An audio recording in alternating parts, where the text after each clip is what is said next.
Two of the more fun words in sports. Unless your team's involved, and then it's nerves up to 1,000. Game 7.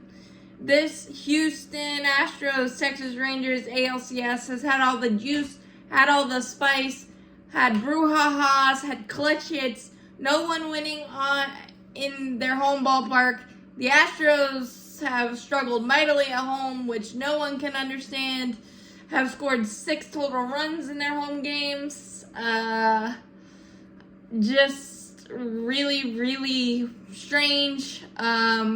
But really gutsy by the Rangers to be able to come back off the deck after that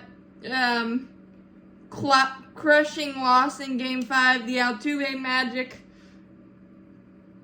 Nathan Eovaldi is that guy that you want on the mound.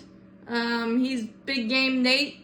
Whereas will Mad Max become Mad Max again? I don't know, because he's fumbled the bag about 4 or 5 times when the ball's in his hands for a few different teams over the years. And I know Max has been huge throughout his career. Will it turn back the clock, so to speak?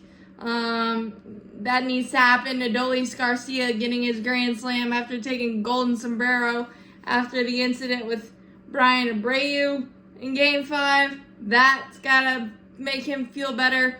Corey Seager coming back a little bit. Marcus Semien showing signs of life. That's nice. Nathan Eovaldi getting out of the first inning with only allowing 1 run. That was huge. Jonah Heim, Mitch Garver carrying the load in the beginning in the majority of that game. A couple home runs for them each. And Mitch Garver had 3 hits as well. So the unsung or the lesser known stars of the Rangers coming up huge. Leclerc getting the last lap, bases loaded, 1 out after he walked Tucker 4-2 in the 8th. Mauricio Dumont way antsy. Would have been 2-0 had he not swung. Instead, swung at 3 straight pitches, both basically in the same spot, line to Seager, soft liner, and then John Singleton, even though a really good at bat, struck out on a high cutter by Leclerc. Definitely not where he wanted it, but very effective. And Jeremy Pena kind of going into a sophomore slump, or a slump at the wrong time. The former last year's World Series MVP being pinch hit for in back-to-back games.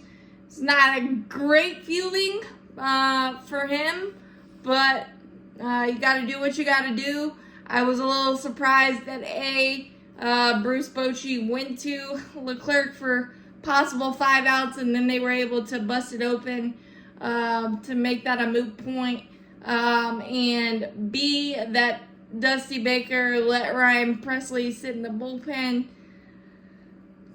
Only it was 4-2, and you had 9-1-2 coming up in the 9th if you were able to keep it at a save situation, but he decided to go a different direction. Especially that's a little extra considering the Brian Abreu suspension may happen tomorrow, which is a 2-gamer, may be down to 1, but it's a win or go home for either side tomorrow, so we'll see what happens. But wow, this series has had about everything it could possibly have, and it's probably it's definitely worthy of a Game 7, and this is like the cherry on top, and it's easy not to have really a dog in the fight, because this is going to be a battle royale to the end, because Christian Javier has been one of the best October pitchers in recent memory. He had some crazy stat, early on this postseason, that he's allowed 2 earned runs in like 64 innings pitched.